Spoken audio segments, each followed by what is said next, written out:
to another. I had to change my name, I'm bad news. Everywhere I go,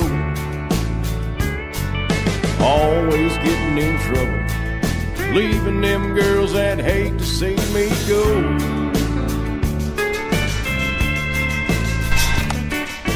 Welcome to another episode of Punks and Pinfalls. This is Gigi, as every week, joined by C-Dub. And as has become tradition here, this is 2 weeks in a row, our special guest, SG1. I'm not really sure if I'd be a special guest by this point, as I'm just kind of hanging around the studio waiting for my co-host to arrive back in the States, which who knows when that will be. At some point he'll arrive. We had some technical problems as we started to record this week's episode, so this is take 2 of part 2 of Where in the World is Benjamin Michael.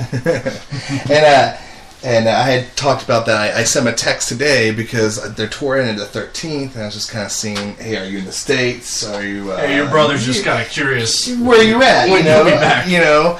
And his text was, no, I'm still in Europe. Why? Like, that was, why would I wonder? Why would anybody question where he is? Like, a very secretive young man. Yeah. Just doesn't like a lot of people in this business, I assume. I don't know. And we had talked previously, I blamed you because you sent him on for the Holy Grail. He's probably doing some Indiana Jones shit right now. That is on his agenda, to come back from Spain with the Holy Grail. So it's all your fault. He'll probably tell me he completely forgot when he came back. But I don't know how you forget about the Grail. Yeah, how you'll find a way.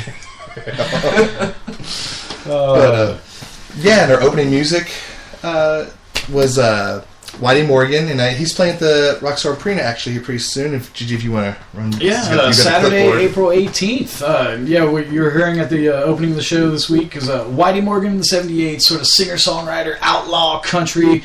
I like to call it y'all alternative because it is the antithesis of what I call Walmart country. It is not your pop in a cowboy hat. It's more akin to your Johnny Cash, your Willie, your Waylon, real kind of old school throwback singer-songwriter, whiskey drinking outlaw country. It's going to be a great show. Again, Saturday, April 18th.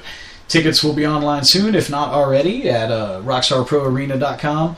And it's going to be a wild night of heavy drinking, I have a feeling. Oh yeah, it seems like one of those nights where it's just raise a ruckus a little bit.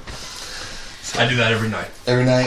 So again, showing the diversity of Rockstar Pro Arena. I think we're known for punk and metal, but we've had reggae, we've had DJs spinning, we've had all kinds of different things, and now a country concert. And I think we it's not that we don't have country acts, it's just not a lot that kind of fits our little, I don't know, formula that we kind of like, more of the outlaw country. We're not really just into any country bands. It's definitely the punk rock of country. Yeah. Other concerts coming up. Let's go ahead and talk about that. This Saturday, March 21st, Byzantine. Speaking of metal, hell of a metal show this Saturday, the 21st, Byzantine at the arena. Local support from Bearer of Bad News, Horlet, and National Headcase. 6 p.m. show. Again, tickets available at rockstarproarena.com.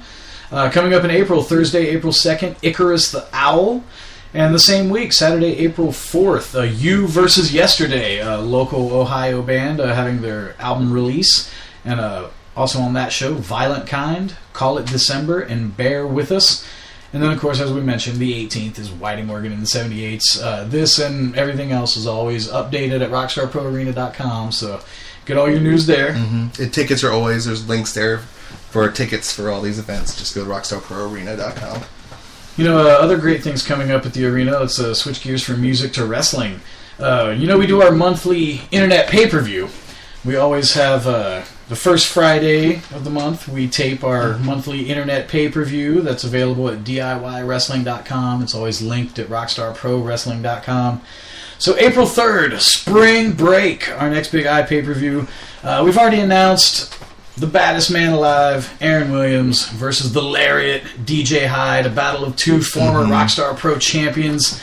Also already announced a rematch from last month's Unstoppable End of the World, Jake Omen versus Sick and Twisted, Zach Spades. And we know the Bulldozer, Matt Tremont, will be back. And this Wednesday at Amped,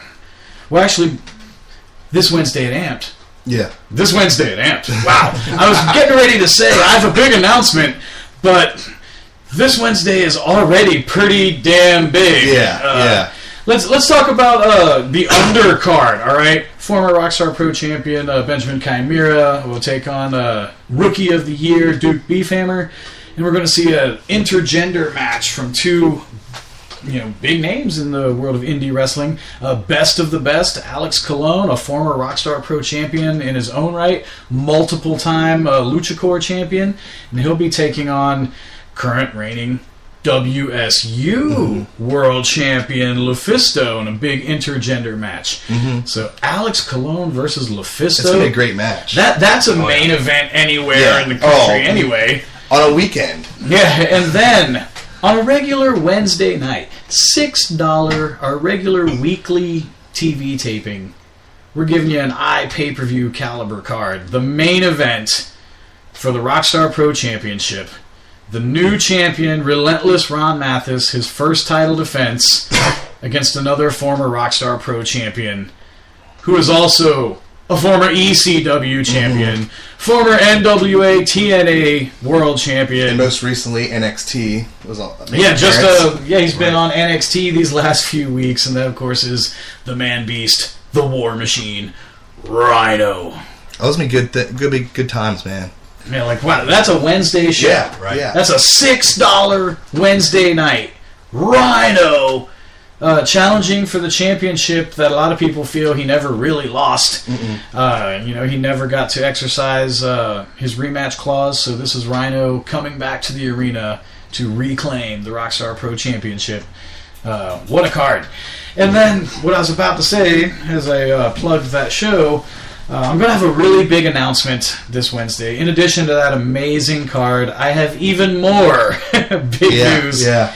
They just developed, as we're doing a kind of warm-up show, like getting all information together and seeing what everybody wants to talk about and stuff. And we got a phone call. We're watching classic wrestling. Surreal moments that only happen in the world of wrestling. We're getting notes together. Hey, what are we going to talk about this week on the podcast? And we're watching the network. And, watching some old school wrestling from the 80s and 90s. And then, guess who called? Exactly. The man in the ring, the man that we were discussing, calls for a booking. It was very surreal because, Gary and Gigi are they're talking and we're all watching TV, and then I get some little ring on my phone. I look, I'm like, guess who it is, guys? This is the person who was literally in the ring at that time called. Yeah, the person we're watching on the network, person we were discussing at the moment. So it was crazy. We can't give it away just yet, fans. I kept asking you what hints we could get, and you kept shooting me down on this stuff. What hints did we agree upon? That we have a couple big announcements. Again, it's so hard to not let the cat out of the bag. But so this Wednesday, we have a few big announcements of a few big. I can't even say stars. April's pay-per-view is going to be crazy. Yeah, legends in our industry that have been added to the card. And what did we decide we'd give away on the podcast? We'll say a WCW legend. Yes. Did we say that? And never wore knee pads. That one you let me give away. Okay, that leaves it open. That leaves it big open enough where people will be speculating a little bit. Yes. Yeah, but each card, each pay-per-view, it becomes a game of can you top this? And the tradition has been lately, each pay-per-view gets topped. That you're not going to believe the names that are coming into Rockstar. And sometimes the stars just align, where just a date's a date that everybody is willing to do stuff for, and April, I thought was a good pay-per-view, but then as we're starting putting our stuff together, and we got this call. Yeah, actually delayed taping. We actually had to. We were getting ready to start recording the podcast, and we had to take a little break as C-Dub did some business. And so in addition to the already announced DJ Hyde versus Aaron Williams, Jake Oman versus Zach Spades, we have a WCW legend. Is going to be in the building, and we have somebody else coming too. Yes. Is there any? Can we say this person's I think the safest thing to say. Gigi, can we say this person's a legend that we haven't had? Yeah, I think we can say what promotions he's worked for. This other person is an ECW legend that we have not had yet. Yes, and we can say this and man. A lot of ECW names have been through Rockstar. Yeah. This man is a former world champion. Mm-hmm. So yeah, legends. 2 legends added to the card for the pay-per-view, and I can't wait this Wednesday. In addition to Rhino challenging Mathis for the title, LuFisto versus Alex Colon, and I have an announcement that I just can't wait for you guys to hear. So just within the last hour, this already huge pay-per-view just got even bigger. Yeah, there's no way you're going to want to miss this April pay-per-view. Right. Everything's there. Right. It's like ding, ding, ding, ding, ding, breaking news! Yeah, exactly. Literally breaking news. We had the sound. This was a developing story that happened Sunday afternoon. Every Sunday afternoon, Sunday evening, we get together to record you a new episode of Punks and Pinfalls. And wow, it was a crazy day today. Mm-hmm.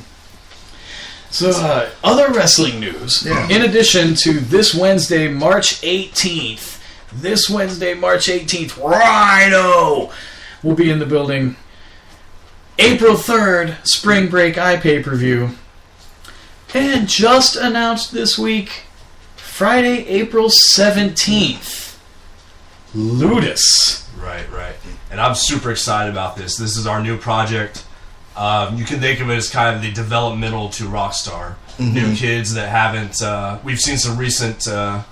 how would we say, debutees to Rockstar? Yeah, and the thing with Rockstar is we get a lot of calls from guys who want to work it, And, again, we just got called by 2 legends. 2 legends, but we also try to get guys who are just trying to come up the ranks, especially if they're really, really standout talent. We really want to take a look at them. Yeah. Well, the thing is, in pro wrestling, with doing a show, you can't have a 9-hour show, especially on the weekends when a lot of these guys want to come do a tryout or be looked at. You can, but I would not advise it. I don't advise a 9-hour show. Usually about hour 6, 6.5, we start losing it. I have been a part of some 9-hour shows. And I'd rather not do those shows. I've seen and I've wrestled on 9-hour shows where, there's been shows... I don't know if you've ever worked one where you work and then you go eat and you come back and the show is still happening, and you're barely at intermission. You're like, what the? I've wasted 3 hours and you're not at intermission yet. But anyway, so Lotus is kind of going to be to get those guys who want to get a shot at getting to the bigger show, which is our Rockstar Pro. Pay-per-view. Right. That's the way to put this. Ludus is the gateway to Rockstar Pro. New faces that want to join us. The Rockstar Nation's going to let us know if they want them to come back or not. Yeah. Definitely. That's kind of the Roman gladiator games. That's where we got this concept of the Ludus, a gladiator night, proving yourself. And, people will either, get another opportunity to come back based on the fans' reactions or not. For people who don't get it, Ludus was a term for a school for gladiators, and they would fight in, Ludus Gladiatorius, and they would fight in the Ludus Maximus, right? And it was ancient, Roman school for gladiators to prepare men for combat, right? And it was just such a great kind of stamp to put on this event. Yeah, we're going to see some recent debutees. Zachary Winst, Bradley Abrams are going to be in action. Like we said, some other trainees that have yet to make their debut with Rockstar. They're going to be there in their first. You can be, part of the opportunity where you see somebody's very first match in the ring. Yeah. You can support their entire career starting here. And there's other names from the Midwest that want to prove themselves in Rockstar. Gregory Iron wrestles a lot in AIW, Cleveland area. He's going to be joining Rockstar. Like we said, it's going to be the gateway, New faces coming into Rockstar, they all come through Ludus to prove themselves. Yeah, definitely, let the crowd get their first look at people and see if they like them or not. And also, for us, sometimes this first time we get to see people, against certain talent levels and stuff. And, at Ludus, you won't really see a lot of the top tier that you do on Rockstar Pro, because they don't, this is our more of a developmental show, so you don't see the top tier, but you'll see guys every once in a while who want to come down and check out talent, and see what's going on. But Ludus is going to be more of the guys from out of the area who want to come and try to get a spot or a roster looked at, or guys who are fresh faces at Rockstar to get, more time and stuff. And this is the students of the Rockstar Pro training graduate to Ludus and try to prove themselves. And this is their first chance to, step onto that stage, so to speak, and to, enter combat in front of the Rockstar Nation. Right. To get out and, get in the ring and get their first real pro matches in front of an audience where the crowds will decide their fate. And no pressure, right, when you hear all that. Yeah, no pressure. The Rockstar Nation is very rabid, and they'll let you know if they like you or not. But I have to warn guys, when we book talent from out of town, out of state, from top indie feds, whatever, when they first come in, if they're not a former WWE name or something, if they're an indie guy that our crowd may not be familiar with, I warn them, our crowd are jerks, man. Like, they can't wait to heckle you. They're so East Coast. They will, right when you come through the curtain, they'll say, "Who are you? Yeah. Who are you?" And you have to win them over, and you have to, at the end of the match, you'll get one of two things. Either please or don't come back. Now, on that, let's share the story now, because I missed it. But sharing the story, we had a young gentleman come from out of town, and he had problems with walking on our stage. Do we want to throw him under the bus? God, this is just an example, and not to pick on this kid or anything, because he's like the fifth person that's done this, but this is an example of a rookie mistake. But go ahead, Gene. You actually witnessed some person. Yeah. You don't have to name names. I don't want to call him out because this guy is actually... He turned out really good. Yeah, he's really good talent. Yeah, he's great talent. Really good. But had a really crappy first 4 seconds in Rockstar. This is his first time ever competing at the Rockstar Pro Arena. So apparently, I compare it to the Spinal Tap moment when they're backstage. Hello, Cleveland. He wasn't familiar with the layout of the building, and there's an entrance ramp where guys leave the locker room and they go down this little, they go up a ramp and down this little hallway, and there's this platform. It's kind of surrounded by curtains, to say. Yeah, and they open the curtain to the entrance. To the arena, and then they walk out, and there's a little platform that leads them from that entrance to the ring. But it's an L. Yes, you go up the ramp, and then it's a hard left. It's hard left. And apparently, he didn't check out the layout prior to his entrance, and didn't look around very hard, and went through the wrong curtain and totally ate shit. Totally went off the side of the stage. Landing behind people, correct? Yes, landing, went through the curtain the wrong way, landing behind some of the audience members to turn around and go, ha, he fell off the stage. So only a handful of fans saw it. Most of the arena probably didn't catch it. Mm-hmm. But there was a small percentage of the crowd that just immediately started into the, you fucked up, you fucked up. I'm like, wow, welcome to Rockstar. Mm-hmm. So that young man's debut did not go quite as... It ended well. It ended well. Yeah, once he got in the ring, he showed us what he had. But that poor guy just fell right off the stage. So he recovered quickly, is what you're saying. Yeah. Yes. And why I wanted you to tell us, Toys, it's amazing how many people we've had to either do commentating or walking that fell off that damn stage. Yeah, there have been 2 announcers, and I'll throw him under the bus because he works for us regularly. Yeah, Mark Turner. Mark. But he was the second one that fell off. Yes, we had another announcer, too, that fell off. And this announcer is a retired wrestler that C-Dub and I actually faced many times our rookie year. So... Nobody's actually been hurt. Hurt. So, but there was one guy who came. He wrestled Mathis, and he was coming back and fell off of it. And he was in a hardcore match with Mathis. So I'm standing there backstage on the other side of this curtain, and all of a sudden his body just falls about 7 feet and hits the ground so goddamn hard.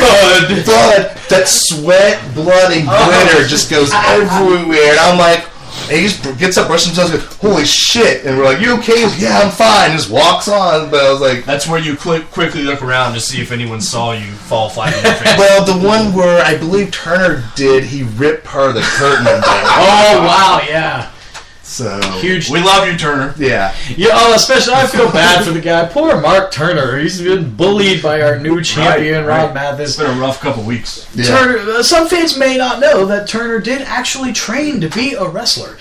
People don't realize that even our referees, our announcers, our security team, everybody at Rockstar has spent time training to try to become a wrestler. And, the physicality of it, it's hard. It's a hard life. Yeah. And Turner found a career in the business as a color commentator. He's a great commentator guy. Yeah, he's fantastic. Shout out to Mark Turner and Jared Rowe on our play-by-play team. They're doing a fantastic job. But, Turner, even though he's been in the ring and he's taken some bumps, he's done a little bit of training, he's never been a real pro wrestler. He's never, And the poor guy has been dropped on his skull twice now by Ron Mathis. I had to yell at security for those of you who were at the AMP taping this week. Poor Mark Turner. I had to yell at our security team to scoop him up because poor guy got laid out. And again, he's not a wrestler. So it's amazing sometimes when security forgets to secure. Again, a lot of the fans know this. Our staff, a lot of the rookies and the trainees at our school, as part of their paying dues, they have to work in the arena until they're ready to graduate. And again, Ludus is where they're going to be graduating to.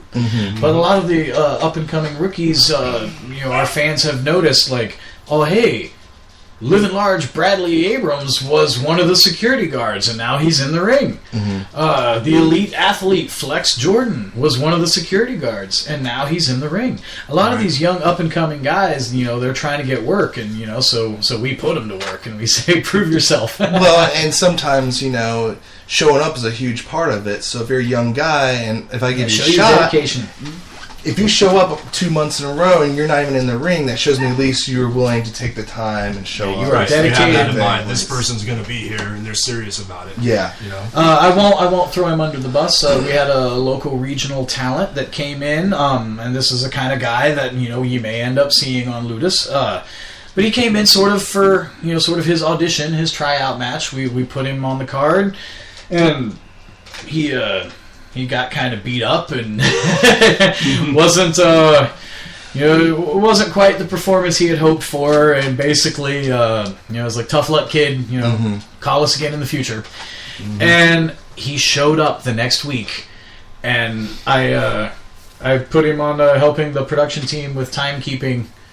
I was like, all right, help the announcers, help keep time, help matches have a 30-minute time limit, 60-minute time limit, whatever, and it's somebody's job to do that. So I put this kid on. This is a trained pro wrestler who is traveling the country, getting paid to wrestle professionally, but he was willing to just work a crew job backstage to prove himself and to try to get a spot on the card. Because a spot in Rockstar was that important to him. Yep, these young up-and-coming guys, that's what Ludus is going to be all about, because they know that's their gateway to getting on Wednesday Night Amped, which is their gateway to getting on internet pay-per-view and DVDs. Right. And it's very exciting. I mean, you're going to see it live, people start their very careers. And to quote a Snoop Dogg proverb, if you can't swim, you're bound to drown. So good luck. We can say already announced for Ludus some hot, rookie prospects that the Rockstar Nation are already familiar with. The newest recruit to JTD Inc., the elite athlete Flex Jordan, will be taking on 2014 Rookie of the Year Duke Beefhammer. So first match announced for Ludus, Beefhammer versus Flex Jordan. Definitely want to catch that. And again, as we said, one half of the High Five and Fat Guys, Living Large Bradley Abrams, he's on the card. We're going to see Zachary Wentz on the card. All the new up-and-comers. And, as SG1 so eloquently put it, it's the gateway to Rockstar. Right. It's the future of Rockstar. You want to get a job at Rockstar, you come to Ludus and prove yourself. Right. And a few faces. We have the recent trainees debut You're going to see a few new faces that have yet to debut. Their very first entrance into Rockstar is going to be through Ludus, just like everyone else. So you need to be there to see them. No, it's going to be good stuff. It's going to be good stuff. Definitely. And we didn't even mention that it's dirt cheap. Oh, we made it dirt cheap. It's half price of what Amped is. $3. $3. Can you believe that? The first show is going to only be $3. You can find $3 in the couch, change. Right? Exactly. Am I right? And we're going to try to run some deals. I think we might have some posted here soon about our front row and with Ludus, maybe a discount or something. That'll be part of my big announcement this Wednesday. So much exciting news. Yeah. But we're going to be offering, basically we're going to be giving away some tickets. We're going to be offering some free tickets to Ludus, and even regular price tickets are only going to be $3 for this first edition of Ludus. We definitely want to keep it, on the cheaper side, and we want to keep it that our fans don't feel a huge punch in their wallet. You know what I mean? For the regular Rockstar Nation who come to Amped every Wednesday and come to the pay-per-views every first Friday, sometimes, how it is, you got a budget. Sometimes, you don't have a lot of extra money. And, so we're going to keep it, as I say, punk rock priced. Yeah. Keep it cheap, keep it accessible so everybody has the opportunity to come check out Ludus. Mm-hmm, right? Mm-hmm, definitely. But yeah, it's going to be good stuff. But I guess I was looking around. There was a couple little indie news that I thought was kind of interesting. I saw that that was kind of funny. This isn't really indie news, but I saw that in a house show that Tyler Breeze and Bo Dallas were tagging and calling herself Bo Breeze, which I thought was kind of entertaining. So, who at Creative came up with that? Yeah, and I do like the Tyler Breeze character, but him and Bo Dallas really, I don't. But maybe they work well together. It's not really the way I saw him debuting. No. But I saw the main roster. But if you see NXT, this was at a house show, so this was part of the main roster. Okay. But they faced and lost to the Lucha Dragons. Mm-hmm. And the Lucha Dragons, were recently NXT Tag Team Champions. They were the first team to finally knock off the Ascension. The Ascension dominated NXT for so long, and Lucha Dragons beat them and had a nice run as NXT Tag Champs. And there's been a lot of speculation that they're going to be brought up to the main roster after Mania. So touring, working tag matches on the house shows. This might be their stepping stones onto the main roster or main TV. Mm-hmm. And then I saw also that Yuha Nation was headed to NXT. He got signed finally. He was in Dragon Gate, trained by Mr. Hughes, kind of from the South Georgia area, but he's basically worked for everybody from Evolve to Full Impact to AIW. He's been everywhere, but he just basically cut a promo, and one of the last feds he was in saying he headed to NXT. Congratulations to him. Yeah, I don't know if you guys are too familiar with him, but he is kind of a mix. He can do some off-rope stuff. He can brawl a little bit. So not really surprised that he got picked up and stuff. Yeah, always happy to see talent from the indies make it to the big paycheck. Mm-hmm. And then I also saw, I mentioned this last, I saw that NXT is planning tours, and a lot of people are talking about is this going to hurt indie feds? And one of the possible landing spots for some of the dates for their tour is the old ECW Arena in Philly. And a lot of indie feds do run out of that building, and especially that area, because I think it has a huge fan base just for pro wrestling in that area. So I don't know if you guys have any feelings. You think it actually is going to hurt indies in some areas or not? I think it will. Yeah. I think it will. I think on a smaller scale, I think that WWE is such a brand now. They have such a global, monopoly of the industry that now the only alternative, TNA is doing well and Ring of Honor is in syndication, but they don't draw anywhere near the numbers. No, they're not doing thousands of, combined, they don't do half of what WWE does. No. So, on the grand scale like that, they really don't have any competition, and now they're going to monopolize the indies again. They're making their own competition, kind of. Yeah, they made their own indie, signing a bunch of the top indie names. And even though it's all bankrolled by WWE, because of the names they've signed and the way that they've booked it and the way, they're catering to indie fans. So it's like WWE's own indie fed. Right. It is, and I think a lot of fans, I'm sure you guys can agree that like we're a little more interested in NXT because we can't. It's in that middle area. It's like an indie fed with like a limited budget, So and then you can kind of like, before you couldn't really see. They got so and so. They picked them up. What are they going to do with them? Let me see how they going to work them. And now you can watch the actual development and stuff. And right. I don't know. Do you guys think it sometimes hurts seeing that development and then like they get pushed up to Raw and like then it's kind of a letdown? Like you have Ascension. Right? Yeah, I think that it's been their entrance to the main roster has been kind of mishandled, but. I don't know. It's weird because they cater so much to indie fans, and it's a different style. It's a very different style, like indie wrestling versus sports entertainment. Very different style, and some people may not pick up on that. Your casual fan may not realize that it's not just the lighting, but like the ring work and the style. It's like comparing different types of MMA or something. It's like they do really have a different style of in-ring product. Well, another one I think is such a large crowd that you're trying to reach. Yep. With the mainstream audience, they have to cut down. You look at how like a Rey Mysterio came into WWE and really dulled down his offense. Really, saved the big crazy. Instead of doing 1,000 moves a match, he would save and just do a couple big ones. And it added years to his career. We all know he's had lots of surgeries on his knees and. And you have to sort of adapt to the WWE style. A lot of guys from the indies who are some of the greatest workers in the world, and indie fans on the internet get insulted. Like, they got sent to developmental, they should go straight to the main roster. No, because they need time to adjust to the different style. Well, hell, just the living. Get yourself, move down to Florida, and just organize your life. It has to take a couple months. I can't imagine back in the day where like, here's your check. We'll show up next week. We'll see you in Chicago. Then we'll see you in San Francisco.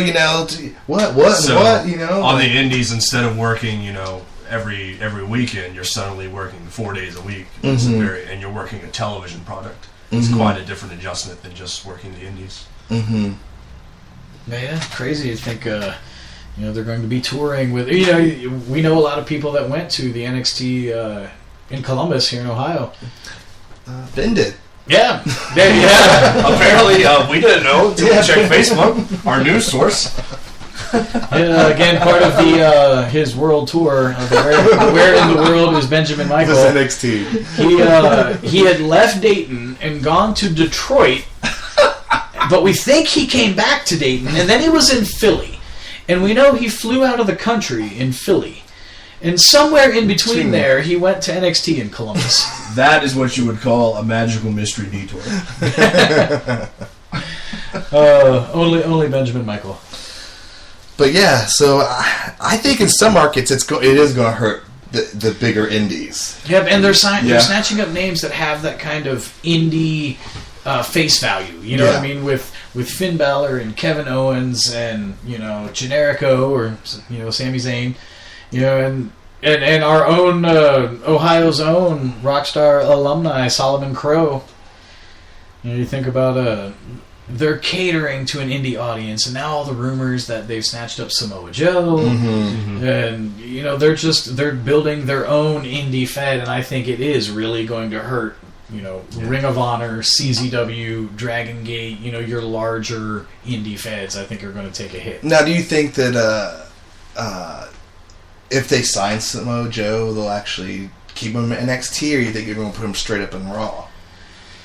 I don't know. Because I know he's been. The thing is he's been there forever at TNA. Are they going to be like, you're our competition for so long? Or I could see them keeping him on NXT, knowing that he has cachet with the independent fans. You think so? So because WWE. You think they're going to rename him?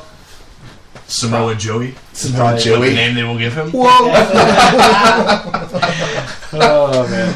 Yeah, they'll probably repackage him in some way because they'll want to own it. Yeah. And just how Kevin Steen became Kevin Owens. El Generico became Sami Zayn.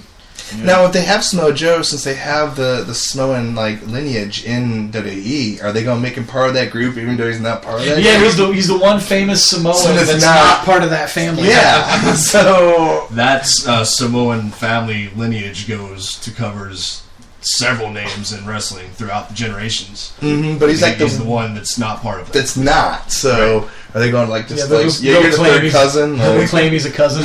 Might as well. I mean, I could see him doing. Hey, back in the '80s, if you just kind of had a similar look, you could pass yourself as brothers or cousins. Right. Oh yeah, right. Oh yeah. It wasn't too far of a stretch, No. But quite naturally, WWE talking about the NXT.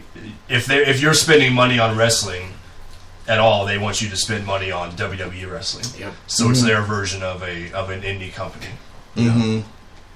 But yeah, I think it's definitely. And I wonder if it's going to maybe make the rent go up for some of these places, knowing that NXT is willing to come in and say, "Hey, I'll sign 5 days deal or something." Not only the venues, but the workers. If guys, there are some guys on the indies that don't want to start over. They don't want to go into WWE and start at the bottom. But they know that they can get money out of some indie feds, and they may start reconsidering it. Like, oh, well, even though they won't bring me up on the main roster, I can go be on TV and make a paycheck at NXT. And then there's even some guys, they look at that NXT check and they're like, well, hell, I can make more money on the indies than the NXT check, but I won't make as much as on the Raw. It's when you don't have the security, say if you're on the road with an indie fed and probably less reputable promotions than Rockstar Pro, maybe, they cancel the show the day of the show. Oh, I've heard horror stories of guys go and they don't get the money and stuff, and I've never been that terrifies me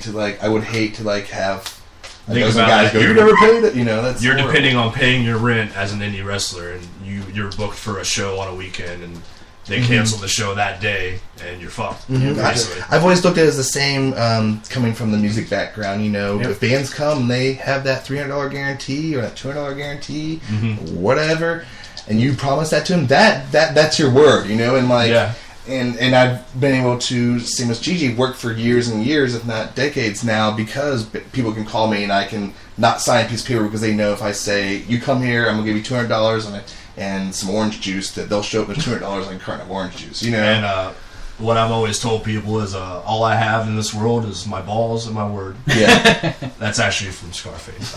I didn't really... Did you rip that off? Maybe I did. You've been lying to me all these years? But it's true. That's all you have, right? It is true. If you tell somebody you agree to something, I mean, they're depending on your... Especially when somebody is... driving to you, you are hurting their income by having them come to you. Yeah, they might have been in New York or Philadelphia or Chicago or Indianapolis or who knows where they were the night before or where they have to be the next night because they're traveling for a living. So if they're coming through your area, especially if maybe they routed out of their way to pick up a booking, you've really screwed them, and that's why contracts exist. Yeah, or they're willing to give a new company a shot and you screw them over, and at that point they're like, well, never going to give that any other smaller company like that a shot. Why would they? Think about Rockstar Nation. Think about the names that you've seen in Rockstar Arena multiple times. Tommy Dreamer has been in the building multiple times. Yeah. Rhino has been in the building multiple times because they come and they get treated well, and our fans are great, and they know that we won't screw them around. But on the other end of it, as a wrestler or a musician, the industries work the same way. When you sing for your supper, when you're traveling, getting you're an independent contractor, getting different work across the country every night, and then the promoter screws you, you just lost a paycheck. Independent wrestling operates on trust. Once you're booked, you're trusting the guy to pay what they agreed to pay. You're trusting your opponent to take care of your body.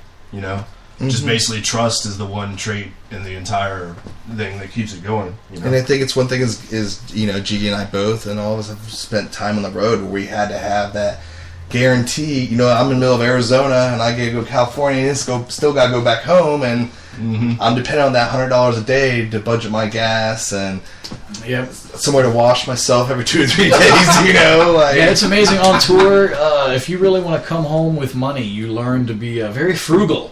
And stay the hell out of the convenience stores. You know, yes. Save money. Stay the hell out of convenience. Every time you get gas does not mean you need to get some chips and Mountain Dew. Yep. Stay out of the strip clubs as well. Oh, yeah. That type. Yeah, I always had a rule, because I was never like a huge party guy anyway, you know, so I had a rule that I only drank what's free. Mm-hmm. So if a fan or a friend or a band we're playing with or whatever would buy me a drink, hey, thanks, I'll drink it. Mm-hmm. If you can get that worked into your contract where you get some sort of rider and you get X amount of free alcohol, hey, great. But I would never spend money on alcohol because it wasn't anything I needed. Right. You know, and then like you said, you eat off the dollar menu. You try to get meals everywhere you can. And sometimes if you can't get it worked into your rider, sometimes maybe the place that you stay, maybe you stay with a friend or something instead of getting a hotel, and then you've saved yourself the hotel bill, and maybe they'll make you dinner. I don't know if you've ever had this rule, but I've been with bands, and we are such a small budget and poor punk rock bands that you actually have the 2-item or 3-item Taco Bell limit. Like, no, you can only get 2 soft tacos. You're getting 3 things, and don't try sneak a drink in. That's 4, all right? We're on a budget here. Right? You drink water. You drink water. We have $4 a day for your meals, all right? So, but yeah, it's just part of doing it, and I think that's now is I know when guys have been on the road for more band wise. When guys have been on the road, we try and make it comfortable. Hey, we got a couch, and you guys need to go get something for you. We have a Nintendo for you in the guest room. Yeah, you can unwind and play some Nintendo. Hey, funny little shout out to Dayton. I just wanted to mention this. I thought this was hilarious. We just had a Full of Hell just played at the venue, and the last time that they were at the arena, they were touring. Who were they touring with? Weed Eater, wasn't it? Yeah, Weed Eater. Yeah, they were on the Weed Eater tour, and touring bands coming through again, talking about being on a budget.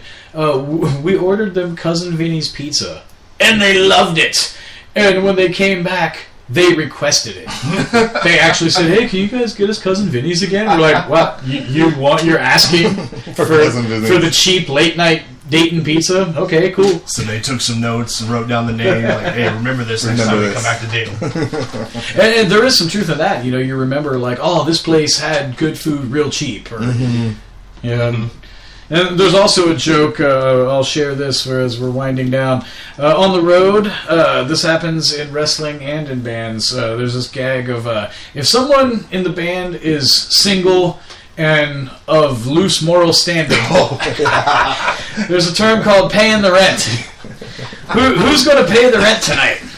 And you hope that somebody in the band gets lucky, so that we get a free place to stay. Everybody else gets a living room. Yep. Whoever is romancing the poor young fool that is bringing home this band, they get the bed, and then the rest of the band maybe can sleep on this girl's floor, and you don't have to pay for a hotel. And hey, maybe she'll make breakfast in the morning. Totally sounds sexist and misogynistic and terrible. But when you're a starving band, and you're a starving band, and you're drunk at 2 a.m, and the waitress is flirting with you, this is how bands save on hotels. Yes. The band will corner them and have a talk with terrible, I know. That person in the band, look, dude. Somebody like Aaron Williams is going to listen to this and be so disappointed to hear that story. Aaron, I'm sorry. We love you. Yeah, fans don't know that the braggadocious baddest man alive, outside of the ring, he's the most quiet, humble guy, and he's like a church-going, squeaky clean guy. And like the heathens backstage at wrestling, catch themselves cursing like sailors, and they go, "Oh, sorry, Aaron." You feel bad about it because Aaron's like such a good, wholesome figure backstage, and the rest of them are crazy. Yes. Aaron, I want you to know I've never paid the rent. Is that how that goes? Paid for the rent? Whatever. Zach Spades might have paid for some rent. Zach's paid for everybody. We can't top that. That's a great way to end the show. So we'll maybe get Zach on the show sometime. So thanks, guys. Thanks for listening to episodes of Punks and Pinfalls. There's more episodes up on the Rockstar Pro Podcast Network. Be sure to check out Gary's show, Real Alien Talk, which hopefully will be returning with new episodes sometime soon. Hopefully. Hopefully. Depends on Ben. Alright, thanks, guys. See you this Wednesday, March 18th. Rhino for a gore.